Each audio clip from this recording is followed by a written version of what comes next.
참 소중한 재단에 이렇게 와서 일주일간 보내고 또 이렇게 말씀을 전할 수 있게 되어서 정말 감사를 드립니다. 오늘 요한복음 15장에 나오는 예수님의 우정 선언을 통해서 말씀을 나누고자 합니다. 2003년에 제가 필리핀 선교 3년 차가 되던 어느 날 마닐라 근교에서 선교 대회가 열렸습니다. 한국 교회에서 와서 선교 대회를 했는데 필리핀 사람들 반, 한국 사람들 반 해가지고 참여했는데 제가 연합감리교 대표로 참여했습니다.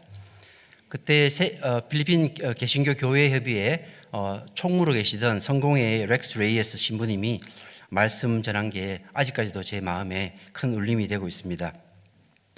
제목이 바로 이웃과 함께라는 말씀인데 요점은 이렇습니다. 선교의 영이신 오순절 성령께서는 공동체의 영이심으로 선교란 선교사 혼자 하는 것이 아니라 현지인들과 함께 하는 것이다.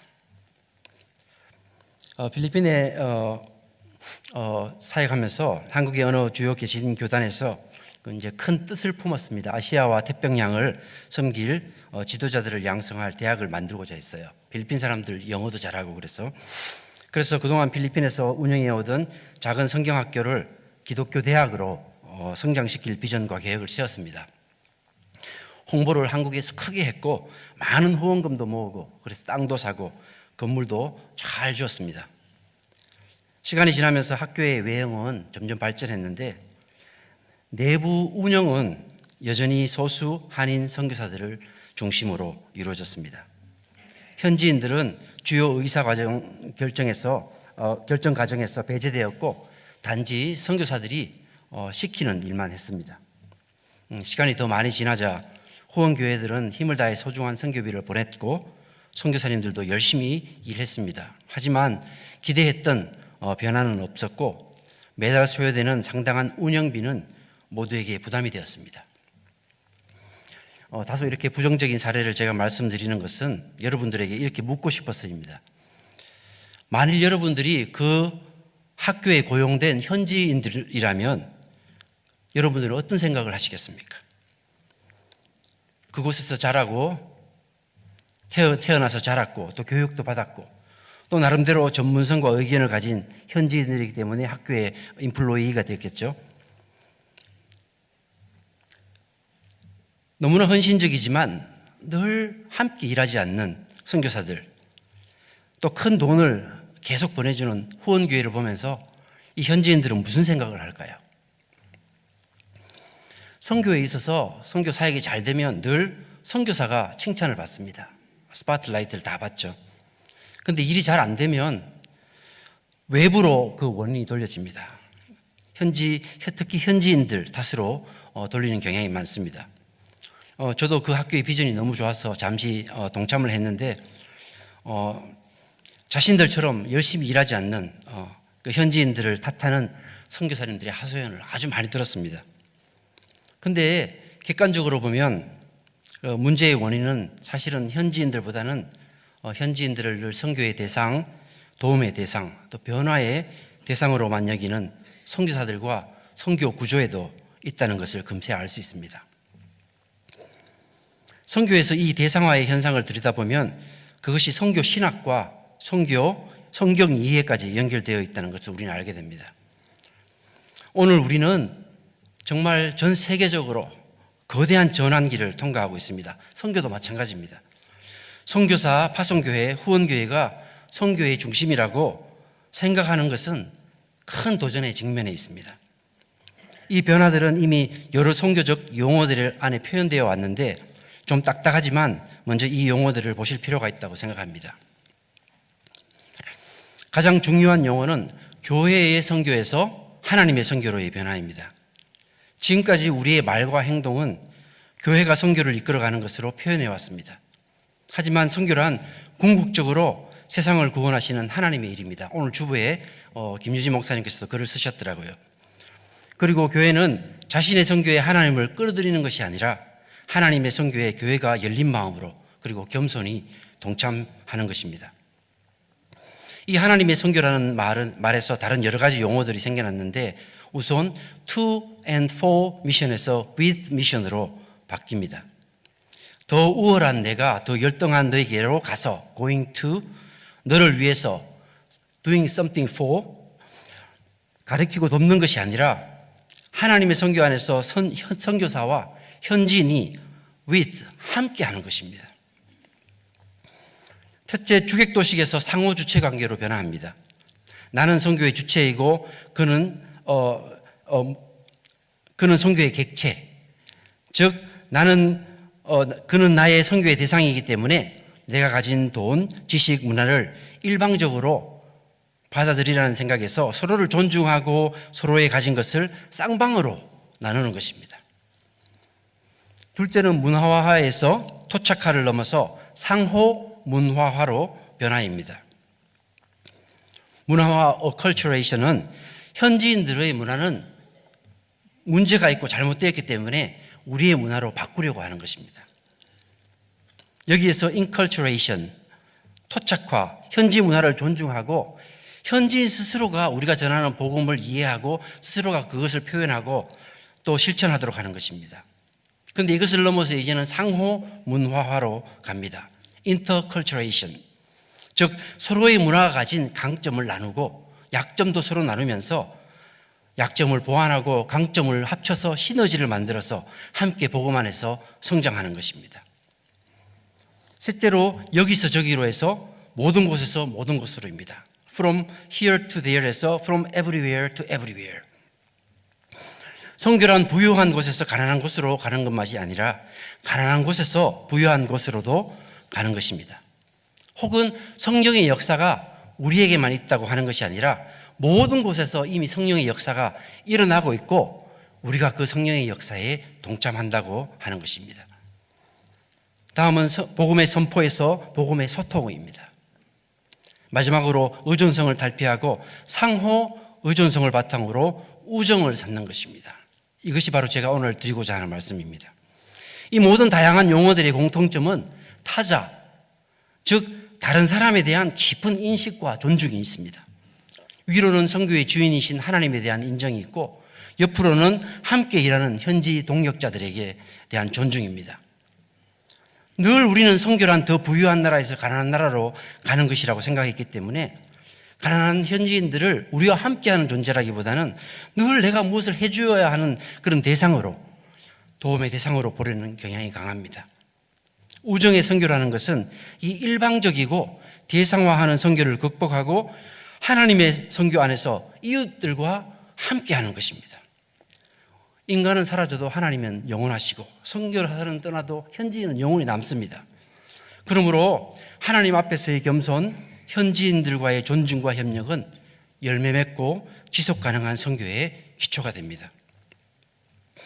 이 우정의 선교는 이제 우리가 해보던 방법이 안 되기 때문에 이것도 한번 해보자라는 그런 방법론의 차원이 아닙니다. 더 효과적이고 더 바른 선교를 하기 위해서 우리가 성경의 원리로 돌아가자는 것입니다. 오늘 우리가 읽은 본문인 요한복음 15장에 나오는 예수님의 우정선언을 보겠습니다. 사람이 친구를 위하여 자기 목숨을 버리면 이보다 더 큰 사랑이 없나니 너희는 내가 명하는 대로 행하면 곧 나의 친구라. 이 짧은 말씀에 들어있는 우정관계의 특징은 두 가지입니다. 하나는 사랑하는 관계이고 다른 하나는 하나님의 뜻을 공유하는 관계입니다. 예수님께서는 갈릴리에 고난받던 사람들을 사랑하셨고 그들과 함께 하나님 나라의 꿈을 공유하기를 원했습니다. 그리고 예수님은 그것을 우정관계를 통해서 이루셨습니다. 갈릴리 사람들과 함께 먹고 마시고 대화하고 시간을 보내면서 그들과 삶과 사건들을 다 공유함으로써 친밀한 관계를 맺었던 것입니다. 비록 십자가 앞에서 그 우정이 깨어지는 것 같았지만 부활을 통해서 그 우정은 영적이고 선교적인 우정으로 승화가 됩니다. 그리고 부활 후 40일 그 영적 우정이 정점에 이르렀을 때에 오순절 성령이 임하셔서 온 세상에 복음이 전파되는 위대한 일이 시작됩니다. 보스턴 신학교의 데이나 로버트 교수님은 그의 책 신실한 우정에서 이 예수님의 우정이 기독교 선교의 핵심이라고 말하면서 C.S. 루이스의 말을 빌어서 우정을 이렇게 설명합니다. 애인 관계가 서로 마주보는 관계라 그러면 우정의 관계는 어깨를 마주하고 어깨를 대고 앞으로 함께 보는 것이다.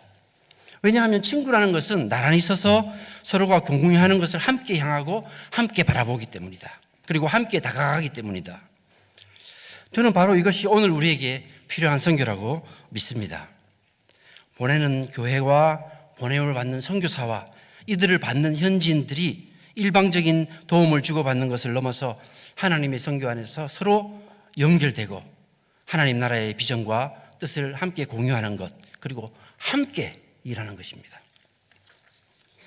우리는 복음을 선포하는 것으로 여겨왔습니다. 그래서 복음을 외치고 성경을 현지인들이 가르쳐가지고 제자화를 삼는 데 힘을 쏟았습니다. 선포와 제자, 이 두 가지 용어가 우리가 선교를 이해하는 틀이 되었습니다. 그래서 12명의 제자, 70명의 제자, 120명의 제자, 그리고 부활을 목격한 500명의 제자가 우리가 선교를 보는 틀이었습니다. 인식의 틀. 이제 상상력을 조금만 동원해서 성경을 보면 예수님은 끊임없이 제자들과 소통하고 있다는 것을 우리가 볼 수 있습니다. 그래서 예수님은 12명의 친구, 70명의 친구, 120명의 친구, 그리고 부활을 목격한 500명의 친구로 우리가 그 관계를 생각해 볼 수도 있습니다.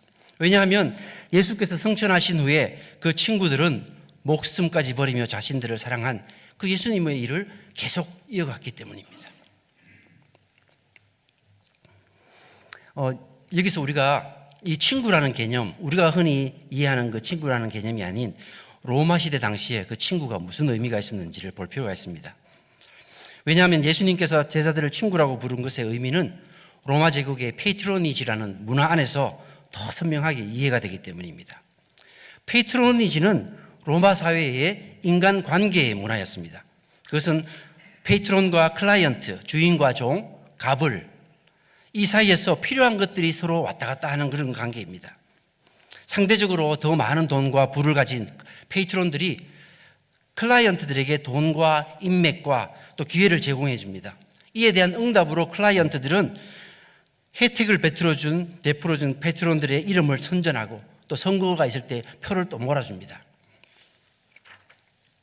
로마 제국이 점점 더 확대되면서 이 페이트로니지 문화에 여러 가지 악행들이 생겨나기 시작했습니다. 그 가운데 하나가 인간이 동료 인간을 대상화, 물건처럼 다루는 것입니다. 페이트론들이 클라이언트들을 비인간적으로 대했고 자신의 소유물로 여겼습니다. 클라이언트는 혜택을 받고 생존을 하기 위해서 페이트론들 앞에서 자신의 감정을 드러내지 않고 참으면서 두 가지 감정을 키웁니다. 하나는 페이트론에 대한 적대감, 다른 하나는 그러면서도 페이트론들이 가진 돈과 권력에 대한 부러워하는 것, 그 두 개를 가지고 있었습니다. 클라이언트들은 이 이상한 이중 감정 안에서 더 많이 가지고 싶어하고 더 높아지고 싶어하고 더 강해지고 싶어하는 그런 마음들을 품었습니다. 한마디로 욕망이 지배하는 사회가 됩니다. 야고보와 요한의 어머니가 예수님께 예루살렘에 가거든 우리 아들을 오른쪽 왼쪽에 자리를 주십시오, 그렇게 말했습니다. 이미 이 페이트로니지 독소가 갈릴리에도 퍼져 있습니다. 바로 이 페이트로니지 문화 안에서 예수님은 갈릴리 사람들과 함께 하나님 나라의 운동을 위한 선교적 우정을 쌓았습니다. 이 우정의 선교는 다음과 같습니다. 선교라는 것은 높은 것과 낮은 것이 차별과 분리와 적대가 되는 것이 아니라 하나가 되고 화해가 되는 것입니다. 지극히 높으신 하나님이 비천한 갈릴리 사람들에게 친구가 되신 것처럼 우리의 선교도 이 세상에 소외되고 약한 자들을 도움의 대상으로만 보는 것이 아니라 복음 안에서 참된 친구가 된다는 것입니다. 이것은 세상의 선교가 교회의 선교가 세상의 일들과 다르다는 것을 보여줍니다. 교회는 늘 세상에서 대조의 공동체가 되어야 됩니다. 그래서 불평한 세상에서 평등한 공동체를 일구고 약육강식의 세상에서 자신을 희생하고 높아지려는 세상에 낮아짐의 안에 있는 기쁨을 보여주고 섬김을 받고자 하는 세상에 섬기는 것을 보여주는 것입니다. 바로 이곳 자기 비움과 우정이 만나는 곳에서 하나님의 선교가 시작되고 지속되고 또 열매 맺는 힘이 있음을 발견합니다. 예수님과 갈릴리 사람들이 맺은 이 우정은 페트로니지의 바이러스에 감염된 그 사람들의 영혼을 치유했고 사회의 불의들을 드러냈고 함께 하나님의 나라를 이루는 하나님의 선교였습니다. 필리핀 가보면 그 루존 섬이 있는데 그 중부에 가면 7,000헥타, 그러니까 17,000에이커의 사탕수수 농장인 하시엔다 루이시테가 있습니다. 그 땅은 전 필리핀 대통령 코라존 아키노의 친척이자 엄청난 그 거대한 기업의 소유주인 코우항코 가문이 소유했습니다. 이 코우항코는 그 하시엔다 루이시테의 페이트론입니다. 하루는 이 코우항코가 병원에 있는 자신의 클라이언트 농부를 방문합니다. 그리고 그 자리에서 병원비가 얼마냐 물어보고 1밀리언 페소의 책을 끊어서 $20,000입니다. 미국 돈으로 그 병원비를 모두 다 지불해 줍니다. 그래서 그 가난한 클라이언트는 온 가족이 모여서 감사하다고 허리를 굽신하면서 그 페이트론에게 인사를 했습니다. 그때 그 페이트론이 이렇게 말합니다. 괜찮아, 너는 내 거잖아. 그 주인에게 그 농부는 한 인격을 가진 동료 인간이 아니라 자신의 소유물이었습니다. 어느 날 그 농장의 일꾼들이 일주일에 일부를 임금 인상을 해달라고 파업에 들어갔습니다. 그러자 한 사람에게 20,000불을 쓴 이 페이트론이 자신의 사병들을 보내가지고 총을 쏘아서 7명의 청년이 죽었습니다. 어째서 그렇게 후하던 페이트론이 갑자기 이렇게 무서운 사람으로 돌변한 것일까요? 찰스 아빌라라는 필리핀 분이 제게 이렇게 말해주셨습니다. 왜냐하면 물건들이, 클라이언트들이 사람 노릇, 파업을 하려 했기 때문이다. 찰스 아빌라는 한때 가톨릭의 사제였으나 마르코스 대통령을 암살하기에 가담했다가 사형 선고를 받습니다. 그러다가 가까스로 망명을 해서 보스턴에서 니노의 아키노 상원의원과 함께 나라를 다시 일으킬 그런 꿈을 꾼 사람입니다. 그가 이렇게 저한테 말해줬어요. 우리 필리핀의 가장 깊은 질병은 하나님의 형상을 지닌 동료 인간을 하나의 물건으로 취급하는 것이다. 우리들이 보통 선교지를 여기는 가난한 나라들, 그래서 선교사도 보내고 선교비도 보내고 단기 선교도 가는 여러 나라들은 과거의 식민 지배와 빈곤과 차별을 오랫동안 경험한 나라들입니다. 그곳에는 우리가 알지 못하는 다양한 종류의 페이트론 클라이언트 관계가 복잡하게 작동하고 있습니다. 우리가 선교를 할 때에 현지인들의 의식 깊은 곳에 자리 잡고 있는 이 문화를 인식하는 것이 너무나도 중요합니다. 이것을 무시하고 일방적으로 가르치고 일방적으로 도움만 주고 행여나 더 돈을 많이 가졌다고 조금이라도 우월한 자세를 현지인들에게 내비치면 현지인들의 눈에 우리들은 외부에서 들어온 또 하나의 페이트론들이 되는 것입니다. 특히 물질적인 도움을 받고 있는 현지인들은 선교사와 관계에서 자신들에게 실제적으로 도움이 되기 때문에 늘 앞에서는 좋은 말하고 웃습니다. 하지만 그들이 정말 하고 싶은 말들은 하지 않고 참을 가능성이 많습니다. 왜냐하면 가난한 페이트론들은 자신의 감정을 억누르는데 너무나 익숙하기 때문입니다. 그래서 선교사님들이 자주 이렇게 말을 합니다. 내가 그만큼 도와줬는데 늘 그들과 평행선을 타는 것 같다. 현지인들은 늘 양파와 같다. 벗겨도 알 수가 없다. 예수님께서 사역을 시작하신 때는 로마의 황제 아우구스투스가 인간의 역사상 가장 위대한, 가장 높은, 가장 강력한 페이트론이 되었던 시기입니다. 복음서 기자들은 그때를 바로 카이로스, 바로 준비된 시간이라고 기록했습니다. 왜냐하면 그것은 최고의 인간 페이트론과 지극히 낮은 곳으로 성육신하신 참된 페이트론인 예수 그리스도를 대조할 때가 되었기 때문입니다. 황제 시저가 우리를 끊임없이 높아지고자 하는 욕망과 죽음으로 몰고 갈 때에 그리스도는 낮아짐을 통해서 세상을 살리기 시작했다는 것을 말합니다. 바로 이 대조의 중심에 예수님과 제자들의 우정이 있습니다. 이 우정의 선교는 처음에는 정말 지극히 볼 것이 없어 보입니다. 내놓을 만한 성과도 없습니다. 또 우정의 선교는 내가 나에게 익숙하고 내가 하고 싶은 것을 다 내려놓고 상대방이 정말 원하는 것을 다 응해 줘야 되기 때문에 부담스럽습니다. 그리고 쉽지 않습니다. 하지만 인내와 사랑으로 이 우정의 관계가 한번 형성되면 우리의 생각을 뛰어넘는 선교의 역사가 일어납니다. 마치 겨자씨와 같은 예수님의 우정은 후에 많은 이들을 품었고 또 제국을 뒤덮고 제국을 뒤엎는 그런 힘이 되었습니다. 데이나 로버트 교수님은 그의 책의 결론에서 신실한 우정을 쌓은 현지인들과 선교사들과 후원교회를 하나님의 선교 안에 뿌려진 희망의 겨자씨들이라고 결론을 내렸습니다. 제 이야기를 잠깐 하고 설교를 마치겠습니다. 제가 첫 사역인 필리핀 청년 사역을 마치고 2010년에 유년신학교에서 일을 하게 되었는데, 신학교로 부임한 첫날 우리 총장님이 저를 불렀습니다. 간단히 인사를 하자마자 총장님이 저에게 여러 가지 건축 프로젝트를 보여주기 시작했습니다. 제가 너무 당황해가지고 총장님한테 말했어요. 제가 후원 모금을 잘 못합니다. 하지만 제가 가진 은사로 최선을 다해서 겸손하게 섬기도록 하겠습니다. 그 미팅 후에 저는 정말 쓸모없는 선교사가 되어가지고 여러 해 동안 소외의 시간을 보냈습니다.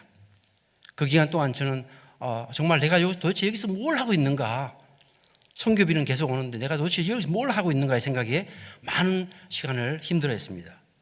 주위에 보니까 큰 모금을 하고 교회 건축도 많이 하고 또 멋진 프로그램을 척척 해내던 그 한국 선교사님들을 보면서 한없이 제가 작아지는 것 같았어요. 그 기간 동안 제가 했던 것은 무엇이든지 현지인들이 하라고 주는 일은 정말 최선을 다해서 성심껏 그렇게 했습니다. 그렇게 시간이 흐르면서 두 가지 현상이 나타났는데, 하나는 저 내적으로 제가 몰랐던 제 안에 감추어진 우월의식과 교만과 자존심이 다 드러났습니다. 그래서 정말 울면서 하나님께 회개를 했습니다. 다른 하나는 현지인들이 저를 다르게 보기 시작했습니다. 그들이 예전에는 늘 저에게 와서 뭘 원하면서 뭘 기대하면서 저를 왔지만 그냥 이제는 인간과 인간이 만나게 되었습니다. 예전에 우리가 막 이렇게 입고 있던 무장을 해제한 느낌이 들었습니다. 깨어진, 갈라진 그런 틈으로 하나님의 은혜의 빛이 들어왔습니다. 그 전부터 현지인들과 저는 정말 가벼운 동행이 시작되었습니다. 참 신기했던 것은 그때부터 선교라는 것이 우리가 뭔가를 성취하기 위해서 많은 것을 쓰고 많은 것을 동원하고 억지로 힘들게 하는 것이 아니라 사랑의 우정의 관계가 형성되었을 때 그 안에서 자연스럽게 흘러나오는 것임을 알게 되었습니다. 저는 정말 힘을 쓰지 않았는데 현지인들이 저를 통해서 저와 함께 너무나 많은 일을 해낼 수 있었던 것입니다. 그 신학교 한 번은 이런 일이 있었어요. 그 신학교 캠퍼스에 고센이라는 농장이 있었는데, 우습게도 농사를 한 번도 안 지어본 제가 디렉터가 되었고, 평생을 농사를 짓고 농대를 졸업한 현지인이 어시스턴트가 되었습니다. 선교사를 우대해 주는 거죠. 저는 농장을 늘 예쁘게 가꿔가지고 방문하는 사람들에게 좀 이렇게 와 이쁘다라는 그런 인상을 주기 위해서 정말 깨끗하게 농장을 만들려고 했습니다. 그런데 이 현지 목사님은 농장이 깨끗하면 뭐하냐, 좋은 수확들이 많이 나와야지, 그러면서 청소를 잘 하지 않았습니다. 제가 너무 답답해가 하루는 일하는 목사님에게 가가지고 트랙터를 하나 사자, 트랙터를 사면 일도 빨라지고 쉬워지고 깨끗해지고 돈은 내가 내겠다 그랬습니다. 그 말을 듣자 그 목사님이 이렇게 하던 일을 멈추고 코코넛 나무 밑에 앉아가지고 땀을 닦으면서 저에게 조용히 이렇게 말해줬습니다. 선교사들은 늘 오고 갑니다. 그래서 선교사들은 늘 무언가를 바꾸고 개발하고 성취하고 싶어 합니다. 그래서 돈을 들여 트랙터를 사고 그걸 우리들에게 물려주고 떠납니다. 우리 현지인들은 선교사님들처럼 연료가 떨어지면 금방 사고 트랙터가 고장이 나면 금방 고칠 그럴 돈이 없습니다. 결국 트랙터는 고철이 될 것입니다. 그러니 내가 물소 뒤를 따라갈 때에 그냥 내 옆에 서서 함께 걸어주면 안 되겠습니까? 그 현지인이 저에게 요구한 것은 바로 이겁니다. 선교사가 자신에게 익숙한 것만을 하려 하지 말고 현지인들의 삶과 현실에 열린 마음으로 이해하려고 하고, 때로는 선교사의 눈높이에 현지인의 방식이 느리고 답답하고 어리석어 보이지만 인내하면서 손을 잡고 같이 한번 해보자 하는 것입니다. 결론을 맺겠습니다. 친구를 위해 자신의 목숨을 버린 예수님의 선교는 어떤 이들에게는 거리끼는 것이고 어떤 이들에게는 어리석은 것입니다. 그러나 복음을 전하는 선교사에게서 그것은 하나님의 지혜이고 능력입니다. 그러므로 우정의 선교는 바로 십자가를 중심으로 일어나는 아가페 관계의 사건입니다. 그런 의미에서 그 현장이 어디든지 가정이든 직장이든 교회이든 선교지든 그 대상이 누구든지 자기 비움과 사랑과 우정으로 생명을 살려내는 일이 바로 선교입니다. 그리스도인들은 한 사람도 예외 없이 이 하나님의 선교적 부름 앞에 섭니다. 우리의 응답은 yes 혹은 no입니다.